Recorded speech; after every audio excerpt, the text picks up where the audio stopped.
So this is our zinnia patch. I want to show you guys what our end of season garden looks like. We're about to get some frost, so I'm about to harvest what's left of our garden. This is our zinnia patch that we planted in May, and it did so well, but it's obviously nice and crispy now. I'm a part of some zinnia Facebook page groups, which I really suggest doing if you're wanting to get into zinnias. It helped me so much, just troubleshoot and get different opinions of people that are obviously really experienced.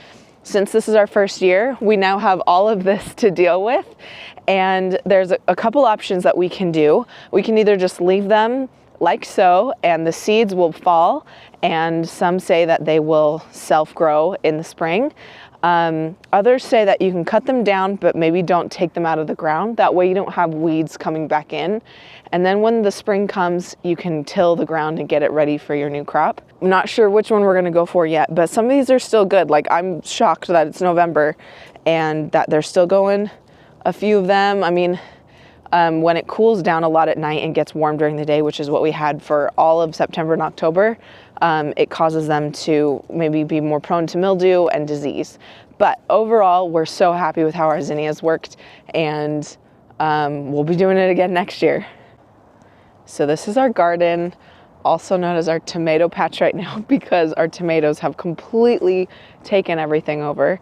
Our tomatoes didn't really take off until probably the end of summer, around August. That's when they started doing really, really well, but they aren't turning, they're not ripening on the vine. So I'm actually just gonna pick everything we have, and I'm going to try ripening a lot of them on my own, since it's supposed to frost in 2 nights. I planted a good variety of tomatoes from seed. They all took off. They all did amazing in the end, but I'm gonna just go ahead and gather everything we have since it is the end of the season. But for first time gardening, we're pretty proud of it, and we learned a lot for next year.